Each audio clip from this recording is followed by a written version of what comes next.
we're going to talk about how being negative, complaining, being a critical person, obviously we know that it's making you unhappy, but it's also making you dumb.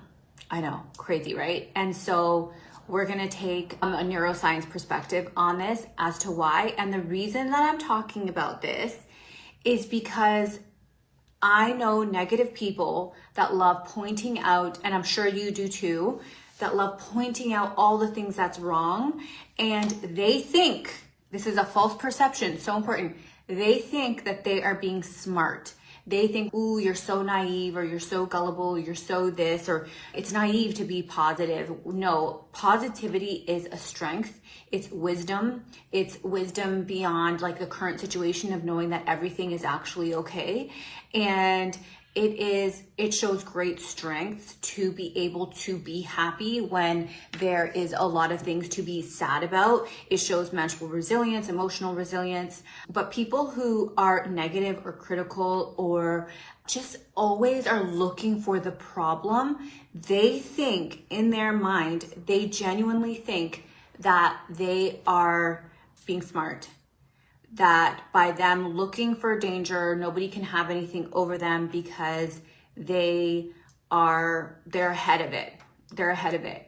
And while on the surface, it can appear that way, right? So for example, if you are, like, I know people that are very cautious about their children. I am too. I'm very protective of my kids. However, I think you can go like too far with it, and they'll think that they're being protective, but they might actually be even scaring their children. So there's there's that balance of being aware of potential challenges and then focusing on the challenge. And that's the difference. And when you focus on what could potentially go wrong, being critical of people, like people who judge people who are wealthy, we're going to talk about how that is impacting their success, their brain. I'm just going to close out these tabs. I don't know why that's there. Okay, so let's get into the lesson.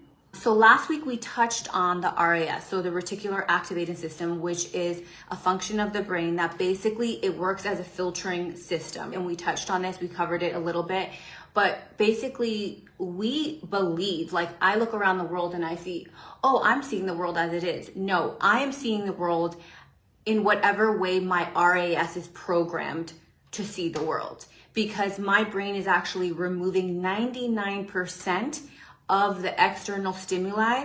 Otherwise, I would be overloaded. I would be I'd be overwhelmed by everything that's coming at me. This is why when we talk about different dimensions and we go into these elevated spaces, and you might get there through meditation, I've experienced this through plant medicine, is like you're in a different realm where you experience so much. I couldn't drive after my psilocybin ceremony because I could feel the air too much and like the light and everything, and the steering wheel was overwhelming. Everything was overwhelming. Why? Because my RAS wasn't filtering anything. My body was open to every single thing, and that is overwhelming. So our RAS is responsible for the reality that we live. Now the RAS is impacted by our thoughts, beliefs, and emotions. Going back to the same thing that we always teach, and that's why I want to give it to you in so many different ways. If you are programmed because of your limiting beliefs, your limiting thoughts, and your low frequency emotions that life is hard, then your brain, what you're telling your brain to do is find other evidence that things are hard. And so we need to be aware. So the first question is that we can write down is, what is my RAS programmed to look for? And again, this is happening so quick. It's happening like habitually, instinctively, which is why we need to bring that awareness to and ask the question, what is my RAS looking for? Because if we are walking around and we're feeling so defeated and we're feeling so overwhelmed and we're feeling like life is really hard, we need to go back to what are my thoughts, beliefs, and emotions about life, okay? So I'm gonna touch on why this is impacting your effectiveness, and I say to be tongue-in-cheek, like it's making you dumb, is because if you're constantly looking for the problems, if you're constantly criticizing your brain, you have trained your brain to look for problems, look for what's wrong, look to criticize. There is danger everywhere. So you have programmed your RAS, your body, your nervous system. The world is dangerous. It is hard. You are now actually shrinking your prefrontal cortex. When we are negative, when we are complaining, when we are like being victims in this world, when we are being mean, we're actually shrinking the prefrontal cortex, our ability to be problem solvers, our ability to be expansive, our ability to have new ideas, our ability to relax, to then get into our parasympathetic nervous system so that we can get inspiration. We are literally making ourselves less effective. So when people think that they're like, oh, I'm just looking out for danger, I'm just being proactive.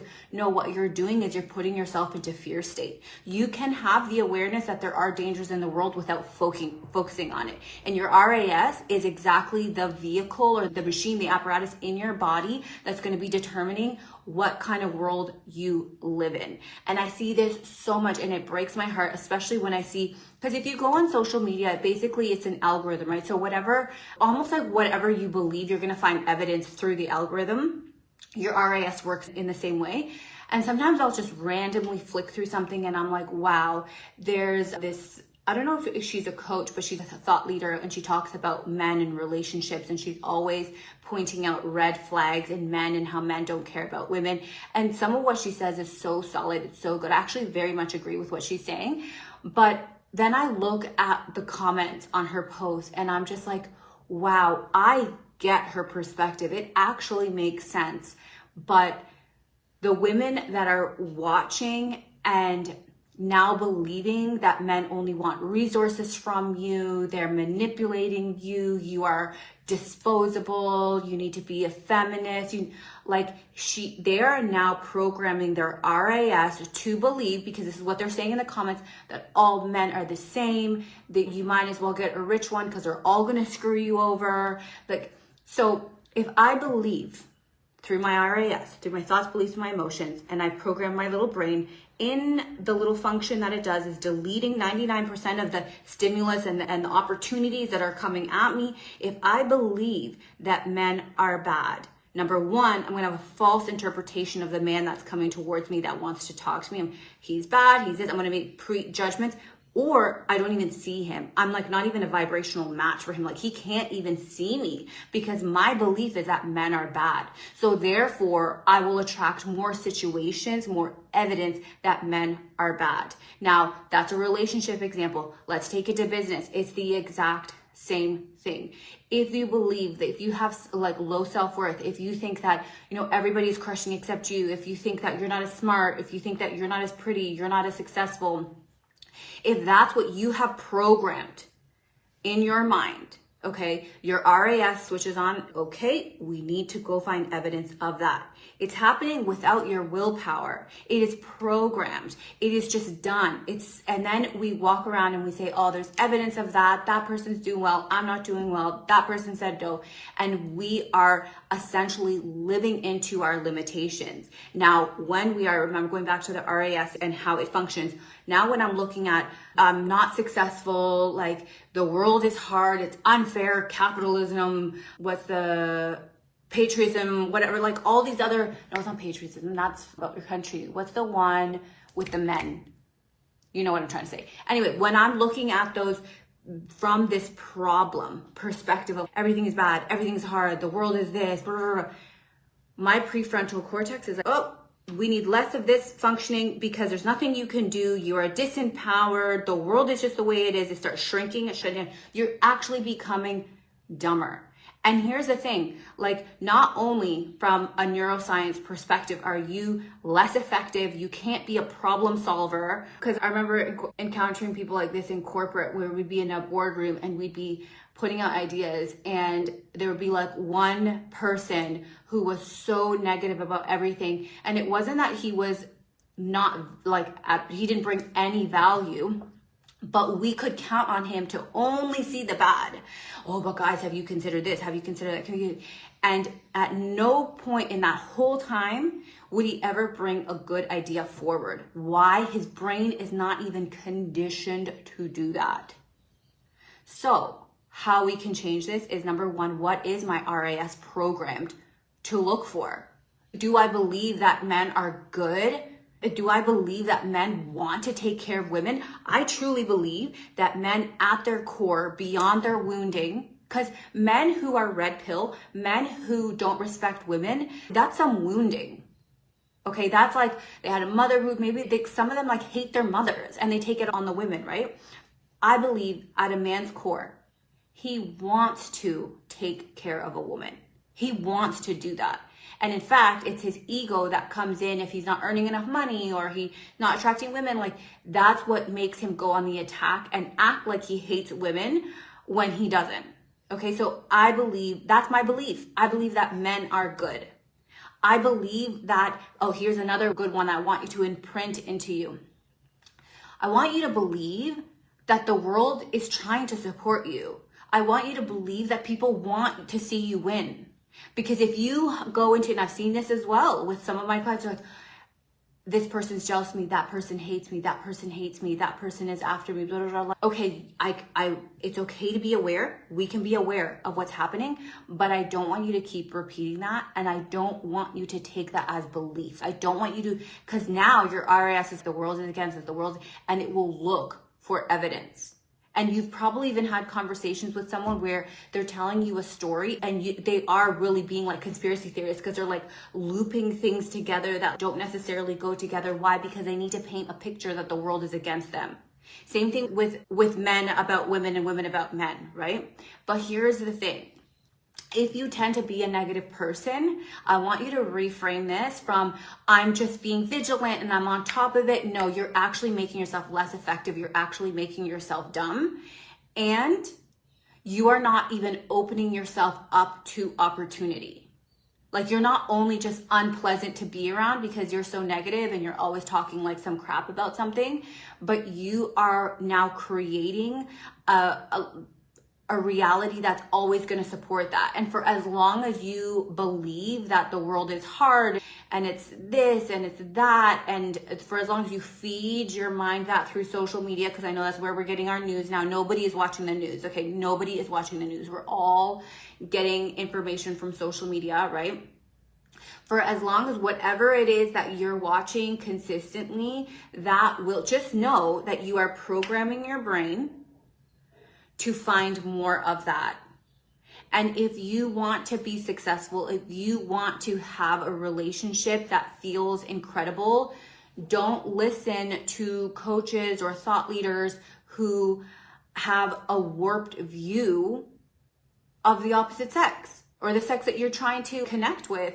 That doesn't make sense. If you're a negative person, and sometimes we don't know, I did a whole podcast on, are you a closet negative person? You don't even realize you're a negative person. But I just want you to know that you're not actually being vigilant, and you're not, take us back to like back in the day when we were like hunters and we were in tribes, and you're not that proactive person that's warning people. You're warning people even when there's nothing there. And what you can go into is a little bit of cray. You can go too much into that where you're just like, the whole world is just rotten. Is that what you want to believe?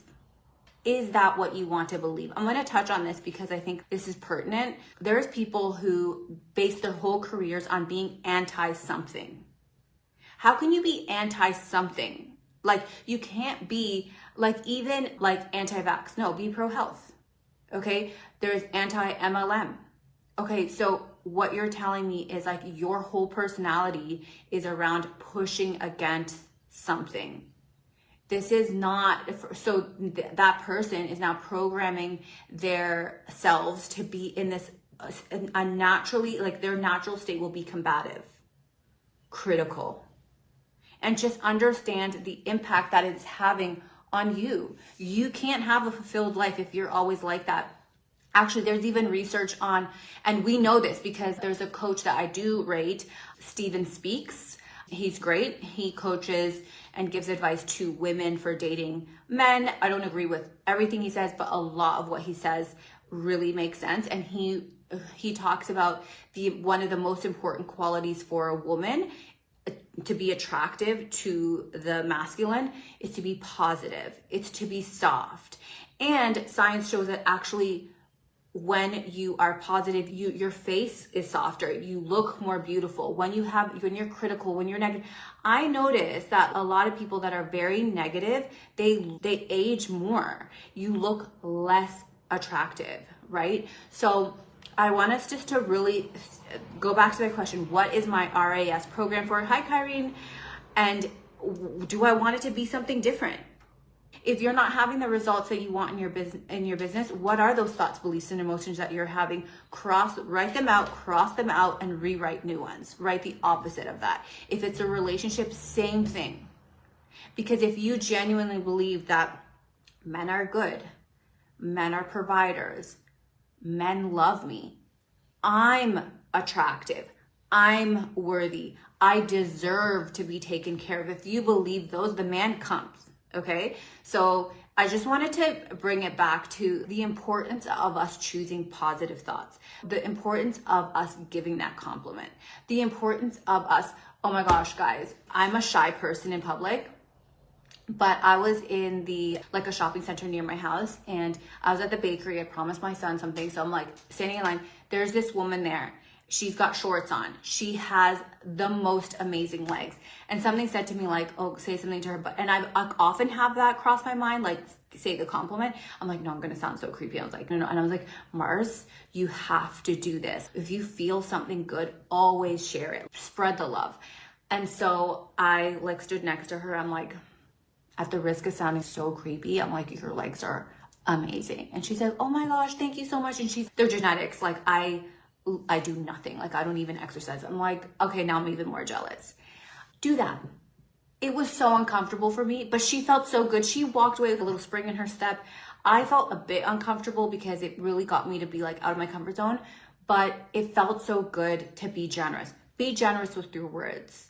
Go give someone a compliment. Go be loving and kind to someone.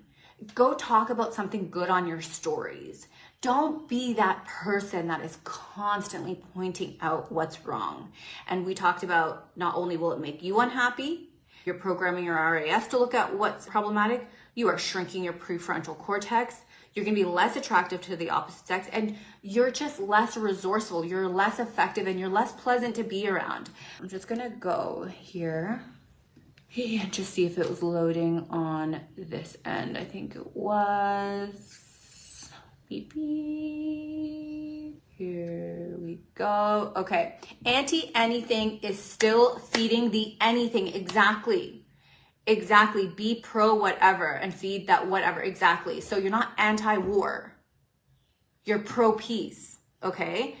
So choose happens in business. Work for me and let's retire our husbands. I don't want to retire. He doesn't want to retire. Exactly. Repurposing.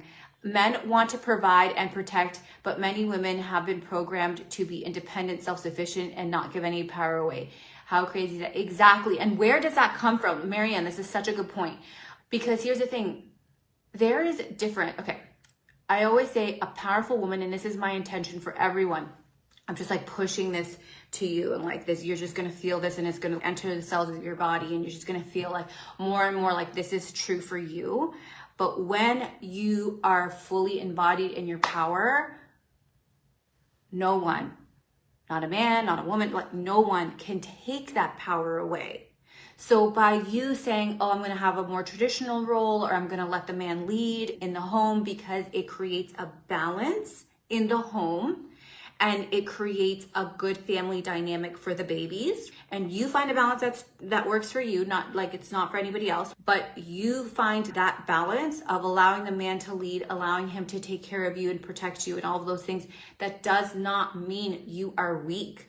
That is so not tapping into the power of the feminine, because remember, the feminine is a spiritual. So the masculine is very much in this physical. This is why I'm sorry, but if someone is like banging on my door and like trying to get in, like I don't need to be like, listen, I'm an empowered woman. I ain't no man gonna, no, a man, Dan, go take care of business. My power is different from his power. He's much stronger than me. It's a joke, right? I flex my muscles just to almost as a joke about, look at how muscly I am. That's not my strength. My strength is my ability to hold my children. My ability to like be so present and grounded, and my power is different. So he can't take my power away.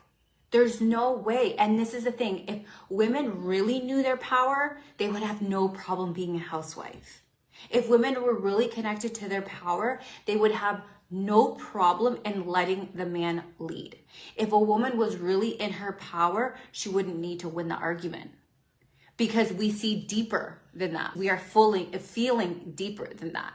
What we want is a happy household. I don't need to win the arguments. Sometimes I just disagree, and that's okay. I don't need to argue with my husband about things. I don't need to assert my power because I want connection. I don't need to be right. It's not important to me. Needed this one today. Sometimes thoughts can get louder than intuition. Yes. Why does that happen? RAS. Exactly. So your thoughts, right? When we talk about self-identity and we're like, okay, we want to create this new version of us that already like exists. We just need to implant new thoughts. But I've like reimagined the whole thing about affirmations because there's new research on affirmations. And again, with the neuroplasticity and the neural pathways of when we say words, how it's actually impacting us. Whereas in the past, I argued that affirmations are really important in the formative years and not as effective as you get older. And you need to like, you can have them, but you need to have like many other strategies. Whereas now my mind has changed a little on this, where I feel like listening to meditations and affirmations, because of the new research on neuroplasticity, that I feel like it's a big one. Like it's a really big one. But that's absolutely right. Like your intuition is your knowingness, it's your connection to source. And then your RAS is just whatever you have programmed, right? Thoughts, beliefs, and emotions. That's always what we work on in the Academy. Thoughts, beliefs, and emotions. When we get those locked in, everything changes.